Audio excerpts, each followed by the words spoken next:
Well, Thursday night football is in the books. Bears, Commanders. I think we all can say a thank you because we can move on. But before we dive into the game and some things that I saw and some other football thoughts, I want to tell you about my friends at Turtlebox. I love my friends at Turtlebox because Turtlebox is the loudest, most portable, and truly waterproof. Look at this thing. Looks fantastic. Sounds fantastic for those of you listening. Most portable Bluetooth speaker on the market. It features ultra long battery life, so you'll never have to worry about music dying out. You know, barbecuing, tailgating, hanging with your boys, maybe playing some golf, doing whatever. All of a sudden, your music runs out. That sucks. You don't have to worry about that with Turtlebox because of the battery life. And even better, they're now offering pro and collegiate team color combinations where you can show off your team pride all season long. Commanders fans, you have a lot of pride in Dan Snyder and the Commanders. Go get yourself a Turtlebox and put that red and burgundy right on there. Go to turtleboxaudio.com. That's turtleboxaudio.com. Use the promo code JOHN to get $20 off your first order as well as free shipping. That's promo code JOHN, JOHN, for $20 off at turtleboxaudio.com. Go do it right now.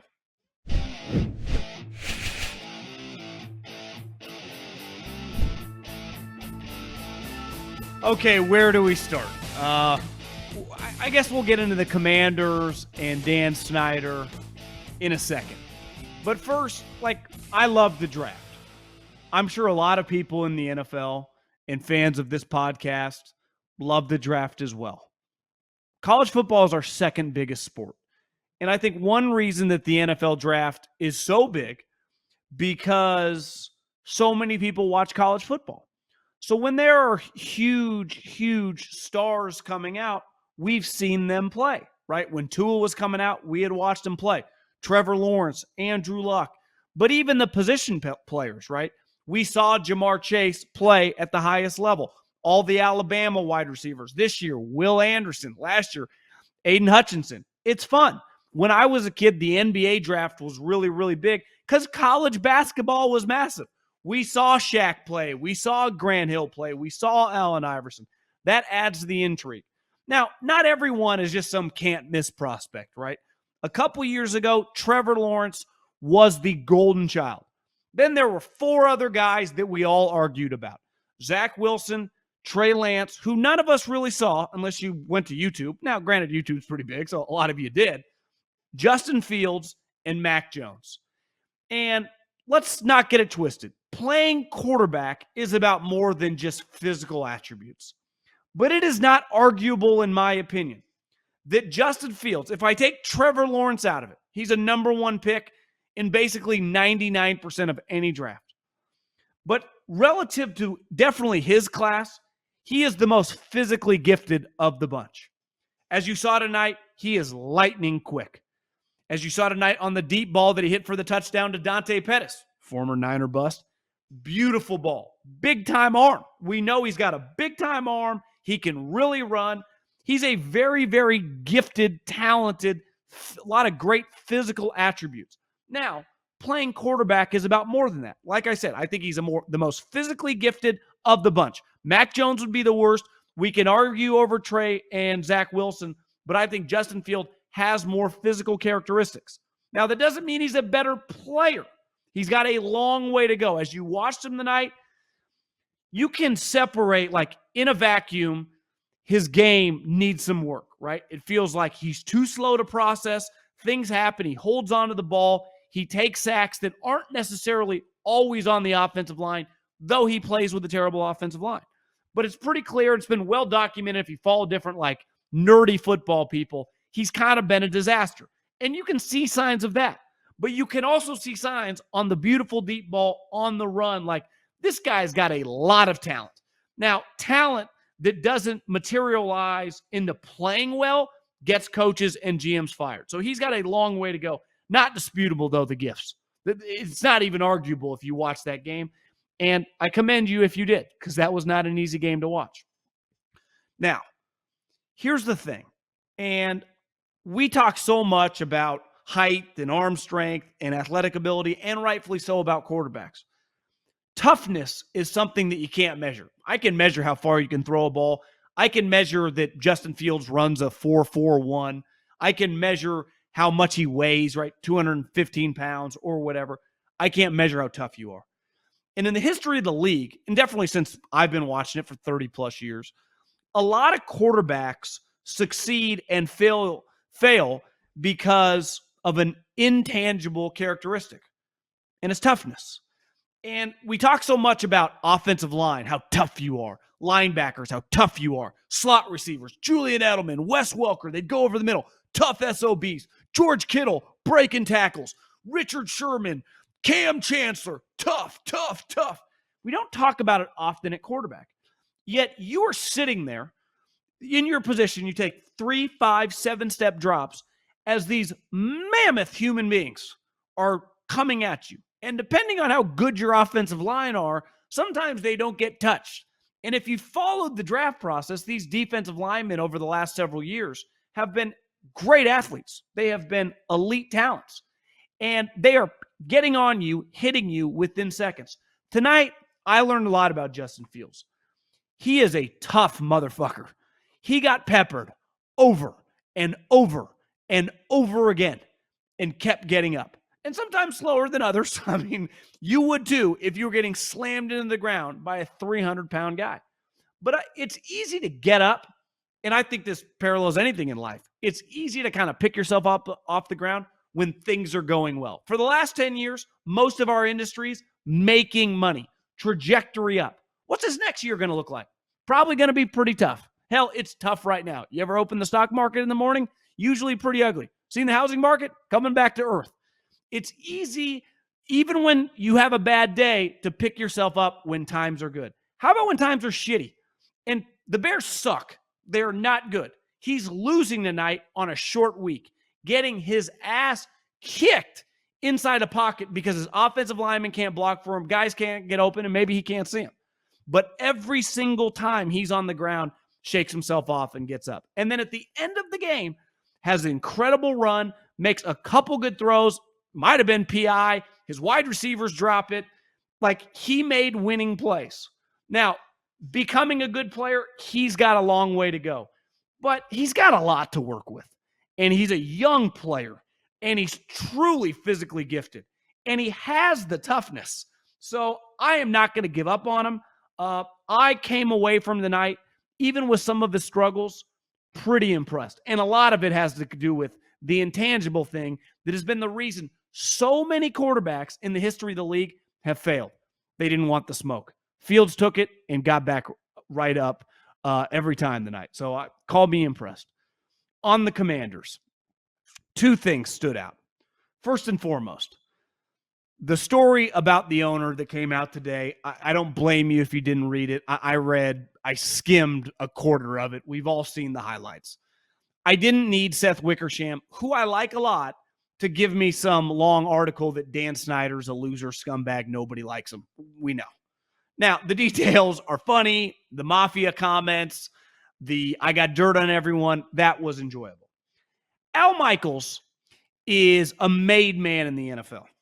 He is in with the league. The league wants Al Michaels to be on their biggest games. If you are a play-by-play guy on the A team, Joe Buck, Al Michaels, Jim Nantz, you are in, quote unquote, as Dan Snyder would tell you, the mob. The league wants you in that position. Why? The league is a television product. It's how they make their money. Eyeballs on the games. So they want their best broadcasters basically running point. And that is Al Michaels, who's one of the most historic play-by-play guys ever. Joe Buck, who's kind of the modern-day version of like all those guys. And Jim Nantz, who's been doing it forever. They place those guys there. If they didn't want them there, they would not be there. Now, Nantz is obviously older than Joe, but Al's the elder statesman. I mean, he ain't that far away from 80. Al Michaels plays golf with probably the most powerful people in America. He hangs out with owners. So on the broadcast, when Al Michaels drops it's of my opinion that the NFL would like Dan Snyder to sell the team. They don't want to have to vote him out. They would like him to sell the team. That's a pretty big red flag. Al Michaels isn't just saying that. Now you could say, John, he's old. He doesn't give a shit anymore. Maybe he doesn't care. Game's terrible. He's bored. He's just giving his opinion. I'm calling BS. I'm not saying they told him to say that. My point is he knows that's the way they feel. Why? He's boys with Jerry. He's boys with Roger. He's boys with the Maras. Like, these are his friends. They're obviously his business partners, but that's who he hangs out with. Those are the circles he runs with. Dan Snyder, I don't know how this whole thing's going to end, because we have seen in the last several years, starting with Donald Sterling, owner after owner after owner get forced out in weird, different ways. And once upon a time, even Donald Sterling, who was hated, absolutely despised, Mark Cuban said, this is a slippery slope. Remember, Mark Cuban, never forget, wasn't that comfortable with them kicking him out for the Stiviano, whatever the hell her name was, the silly rabbit, the video that came out, or the audio that came out, because he's like, you just never know where this is going. And since then, we've seen a lot of different owners get kicked out. Most of them, I think we all agree, not well liked, and not exactly like Jerry Jones or Dr. Buss or Mark Cuban's getting booted. It's guys they wanted out anyway. But the Snyder thing's a little different, because I don't ever see him tapping out. And are they willing to vote him out when some of these guys might be scared that he has some dirt on him? Remember, when the NFL launched an investigation into the Commanders, do you know what happened? The Raiders lost their coach. Think about that. The NFL went after Dan Snyder and the internal workings of his business, and Mark Davis had to fire his coach. Nothing happened with the Commanders. Gruden lost his job. So this thing, to me, is going, if they're truly going to go in on it, which it feels like they're getting closer and closer, it's going to be explosive. Because the one thing any of us know, the vengeful, crazy guy that just lives in his own world, that guy's scary to begin with. When that guy's a billionaire and doesn't give a shit about anything, he's really scary, because he does not care and he ain't worried about a damn thing. At least sometimes when you're living in your own world, if you have a job or whatever, you got to be careful about certain things. What does Dan Snyder care about? So I do believe, not necessarily that he has dirt on everybody, but that he wouldn't hesitate trying to take people down. Kind of like shotgun blast. It's not just one bullet. It kind of sprays, and he'll take down anyone he can. I think he would be the type guy that would be willing to do that. Now, on their football team, they are also, like the Bears, god-awful. That was a tough watch. The only thing that I really took away from that game is, has any general manager pivoted better off a disastrous quarterback contract than Howie Roseman did getting rid of Carson Wentz? Let's face it. And Carson Wentz, like once upon a time Justin Fields, though Carson was much better on the field. Now, he played on better teams, but when Carson was good, he was an MVP level player. That guy is long gone. I mean, that visual, your visuals like in a movie when a dude's in the desert in like Vegas, or making the drive from like LA to Vegas, and it's just middle of nowhere. And as the car goes, like the land gets smaller and smaller. Like, that version of Carson Wentz is so far behind in the rearview mirror, it's stupid. He stinks. He is not a good football player. And and a lot of times when you drafted a guy high and then you paid him, you just kind of go down with the ship, right? The Titanic's sinking, and you're like, you know what? This is my job. Some very small few kind of feel about, how do I pivot? Look at Matt Ryan. They held on to Matt Ryan for years too long, and now he stinks, and now somehow the Colts have him. But Howie was able to get rid of him. He's already on a separate team from the team he traded him to, and had a backup contingency plan, who's obviously turned out to be a better player, because Jalen Hurts right now is in a different universe than Carson Wentz. But Carson Wentz now, he was a little better last year, is just a complete disaster, because you still view him like I'm talking about Justin Fields. The difference is Justin Fields is like 22 years old.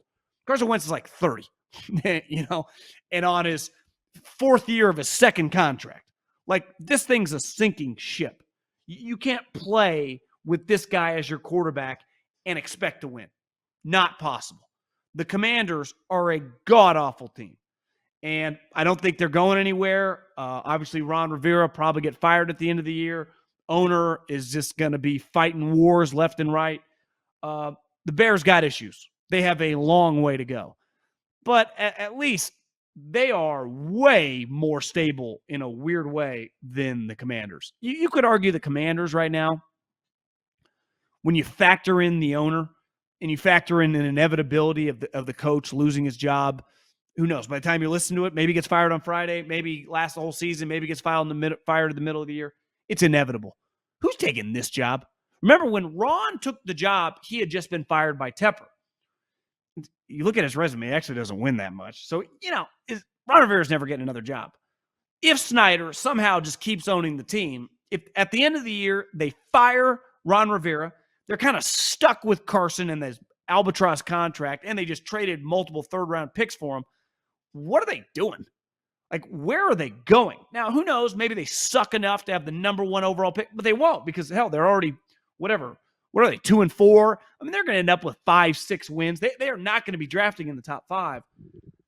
This is going to be the most undesirable job, not just in the NFL, but of like all the major colleges, right? Nebraska, Wisconsin, like those type jobs are way more intriguing than this thing. This thing, it's why I'm telling you, keep an eye on Lane Kiffin.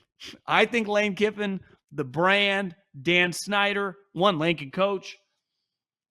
That's my prediction. Way too early prediction, October 13th. Lane Kiffin, Washington Commanders next year. Thanks for watching 3 and Out. You can check out the podcast below in the description, and make sure you subscribe right now to the Volumes YouTube channel.